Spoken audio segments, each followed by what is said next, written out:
Hitting up the old 10-minute walk. Film it or it never happened. Here it is. Walking with Jessica.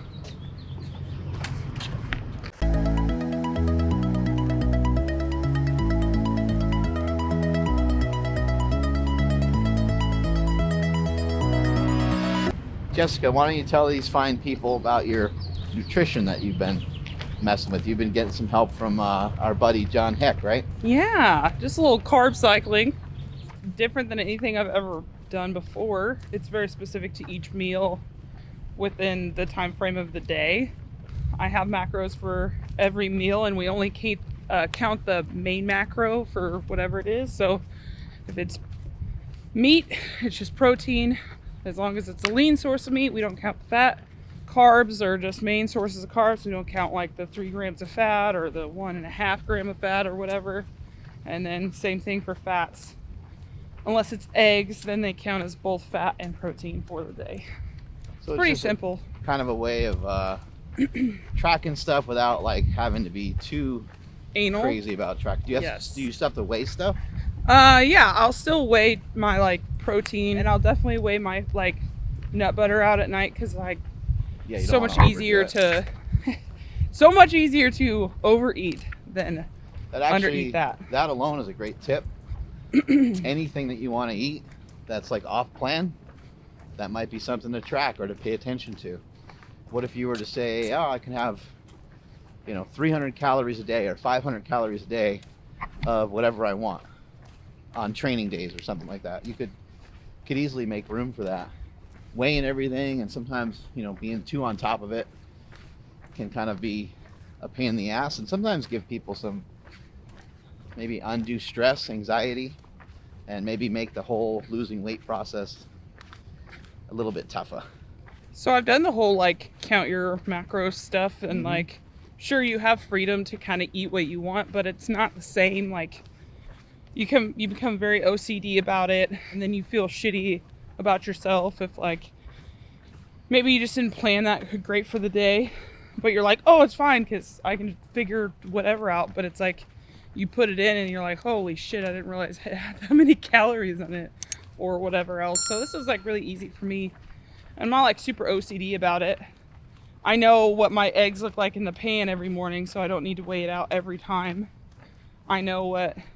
I can pretty much eyeball how much chicken or ground beef or whatever it is that I'm eating. So weighing it is just a formality at this point.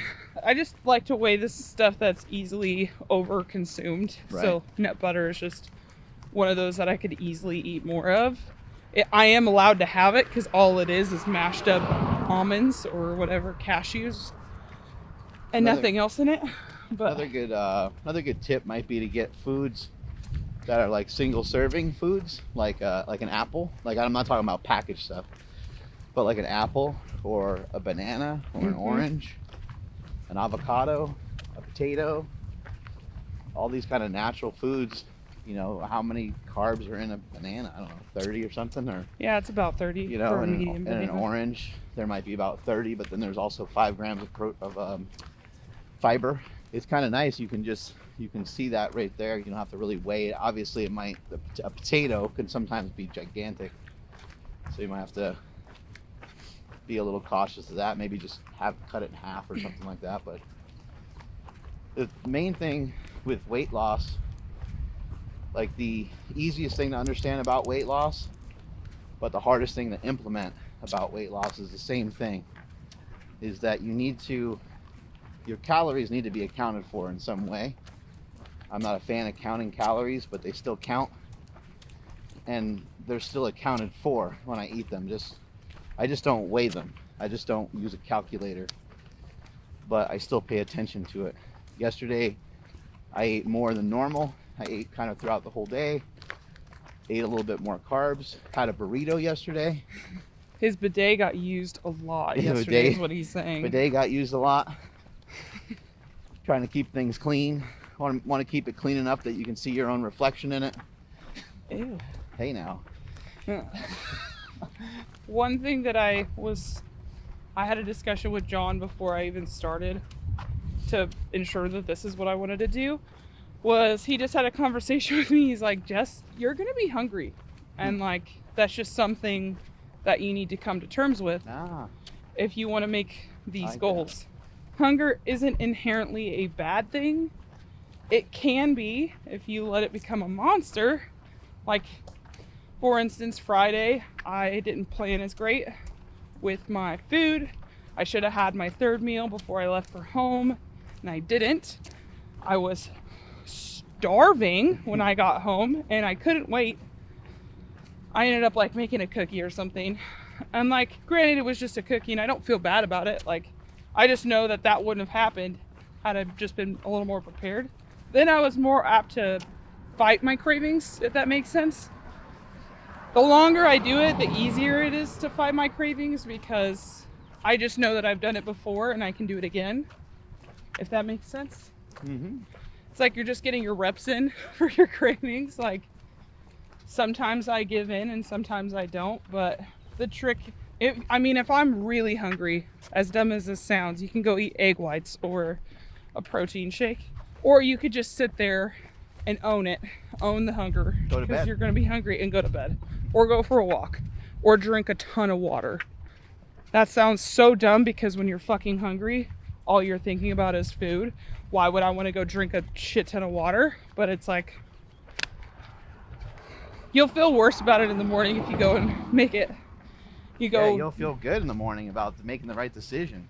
Yeah. You know, you can kind of think about the next day is going to start off so much better, because when you wake up, you're like, shit, I did everything I was kind of supposed to do yesterday. That was badass. I'm going to see if I can do that again today. It might be difficult to string together a couple of days, but you already got one day in a row going. Plus, when you start seeing the progress, once you see the progress, once you start seeing like the pounds dropping, your body looking different, it's easier and easier and easier to create those habits and to not fall into the trap of like cravings and stuff, because you're just like, it's just not worth it to me. Right now, currently, cheat meals are no longer worth it to me, as crazy as that sounds. One, because it bounces me back. I feel like shit afterwards, to be completely honest. I get a cheat meal once a week, and I always feel like shit after. Even if I didn't go crazy. I'm just not that hungry anymore for stupid stuff. It just doesn't taste as good. Junk food does not taste as good anymore. And also just what it does to my body for the next couple days. It takes me a few days to go back to how I was before. And then I just didn't make as much progress for the week, I guess. Even though I'm still consistently losing 2 to 3 pounds a week. If you're somebody that struggles with hunger, you got a lot of options. You have vegetables. Vegetables by themselves, they're really low in calories. Cucumbers. Might not sound like the most delicious thing ever, but cooking up some vegetables, maybe even put a little bit of butter on them or salt, you are upping the calories, but give them a little bit of flavor.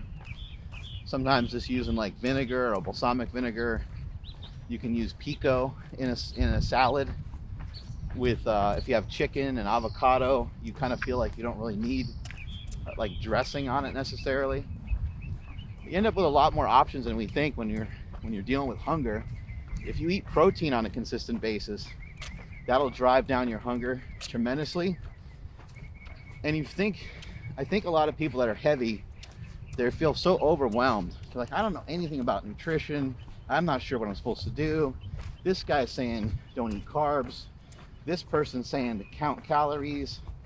This person's saying I need to weigh all my food. This other person's saying all I got to do is exercise. And you kind of put your hands up and you're frustrated. But the truth is, people that are really heavy, they know exactly what they need to do to lose weight. It might sound mean, but it's all it is what they're currently doing in reverse. So if you think about what somebody does that gets really, really heavy, starts to accumulate a lot of body fat, you end up probably with some poor sleeping habits. You probably don't eat enough protein.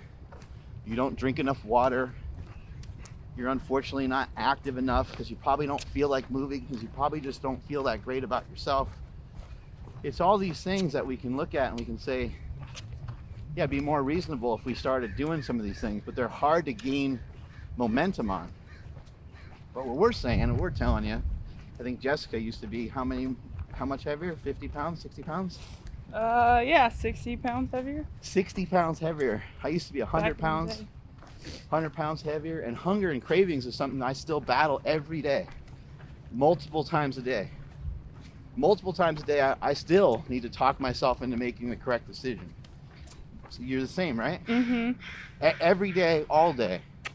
It calls to us. I think Jessica and I grew up similar. You know, we grew up maybe developing some habits that weren't great. Poor. And then we just didn't know. Poor habits. Yeah, some really poor habits.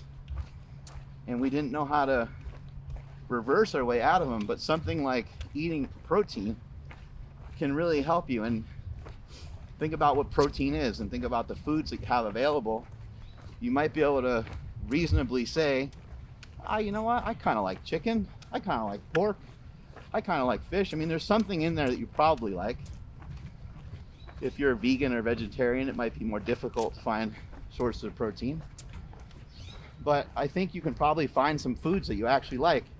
And then what about other things that could potentially, help keep you satiated? We're talking about exercise. Going to the gym is 2 hours where you don't have to worry about food. I don't know about for yourself. That's a great way of putting it. Yeah, I don't know about for yourself. Yeah, you're not going to eat a sandwich in the middle of your set. Oh God, although no. I've done that before. Throw up.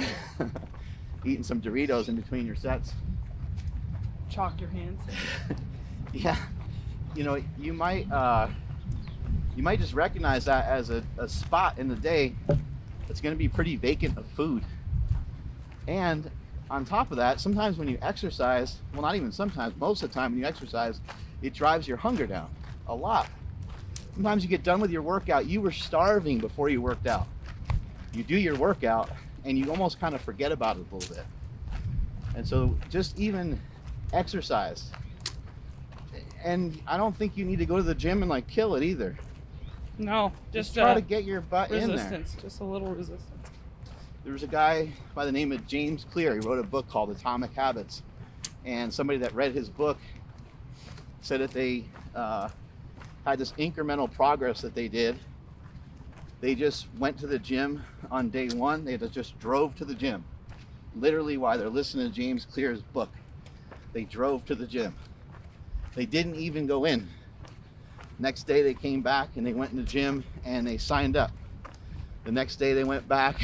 All they're trying to do is prove to themselves that they can develop a habit to even just drive to the gym. And they can build up the courage. I know you're probably scared because it's new. And you should be. It's new. You don't know what to expect. Everybody in there is going to laugh at me. Everybody in there is going to make fun of me.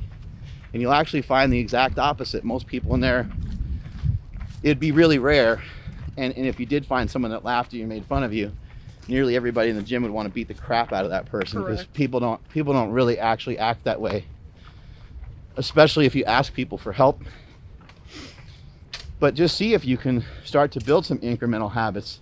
This guy, he ended up going to the gym. After he signed up, he ended up going for 5 minutes. He's like, just 5 minutes of exercise. Then he built a habit of literally just going on a machine for 5 minutes. I think he ended up losing 40 or 50 pounds. I think it's reasonable to ask yourself, what are some things that you can implement to start helping you go in the right direction? I always think cravings and hunger are the main things to try to attack. And when you try to attack those things, we can think about all the different things we have available to us that can help. I hear some people sometimes say, I had a cup of coffee and that helps with my hunger. True. Great. That's great. That helps me. That's we can debate back and forth on how good or bad coffee is. But if you're a heavier person and it helps you to eat less, do it. Then go for it. Fucking do it. You have vegetables at your disposal. Exercise can help a lot. Protein can help a lot. And you'll notice with protein, it's not going to be just one day of eating 100 grams of protein or 150 grams of protein is going to do it. It's going to be accumulation over a period of time. So as you start to eat your recommended amount of protein, which would be about 1 gram per pound of body weight, give or take. After you do that for a while, after you do that day in and day out for a little while, it will start to drive your hunger down. So try some of the stuff that we gave suggestions to you here. How many carbohydrates do you eat on, you said you cycle the carbohydrates? Yeah, so on medium carb days, which is about every training day except one, it's about 130 grams of carbs. Mm-hmm. That's Yeah, just reasonable. on medium. And then a high day would be anywhere from, 150 to 200 grams of carbs, I guess. Yeah, not even. I think it's 135 before my cheat meal. And then if I was to have just a regular meal, it would be about 185 grams of carbs, which is not a ton, but I'm still able to train. The main thing is just that she knows about it. If you're going around and you're heavier than you want to be and you don't know anything about it, then you need to figure out, what can I do about it? Where can I learn more? How do I investigate more on this topic, and how do I just learn more? I think if you're heavy and you're not happy with that, it's not, what we're trying to tell you is it's not that hard to make some small changes. It'll be hard overall. It'll be hard always. It'll always be hard. It'll actually get sometimes more difficult, which isn't very reassuring. I'm sure Jessica now is working harder probably than you ever have. Correct. To drop 10 pounds in the beginning was probably pretty easy, right? Yeah. And sometimes to drop 20 pounds is fairly easy, but as you start going down and you keep trying to get in better shape, you set higher goals for yourself, you set new standards for yourself, and it kind of in some weird way just continues to get worse. But you feel a lot better about yourself during that process, and so it will get easier and easier from that standpoint, because you will be incrementally stronger and stronger as you go through it. I'd like you guys to join us and to try to make some incremental changes for yourself. We know it's not easy. Both of us are former fatties, and both of us think about food pretty much nonstop. I know for myself, when I'm done with a meal, and you can let me know if this is true for you, as soon as I'm done with a meal, I'm thinking about what can I eat? What can I eat more of right now? Yeah. It almost immediately, Yeah. even sometimes before the food is gone. I'm 3/4 of the way in. I'm like, this is not enough food. This is not enough food. This is not enough food. I'm having a panic attack about it. Yeah, it's like when you go out to eat, you have almost that irrational fear that's like, well, if I order this, is it going to be enough food, or am I still going to be hungry? So you're trying to weigh in on whether or not you should get two things or not. Jessica had a really good point earlier when she said, when we were talking about food and just talking about hunger levels, she said the word starving. I think this would be a good word to remove from your vocabulary, because starving means something very different to people that live in different countries, right? And so just even being respectful of that alone might be a good reason to get rid of that dialogue in your head. But we know we're not starving. Yeah. Her and I can miss a meal or two, right? Ayo. I shouldn't say that to a lady, right? It's whatever. Anyway, hope you guys gathered some good information from this. If people want to find out a little bit more about Carb Cycling, where can they go? Who should they follow? Does John Heck, does he post some stuff about it? Yeah, so RP diet Renaissance periodization, that's very similar to what they do. It's just a little less hands-on. And then, or John Heck, who's my coach. He's looking jacked as hell. He's 300 Jen Wiederstrom pounds. talks about Carb Cycling. There's a lot of great resources. Maybe just Google Even it, look it up. give it a Google. There you go. Strength is never a weakness. Weakness is never a strength. Go ahead and punch the camera. Catch y'all later.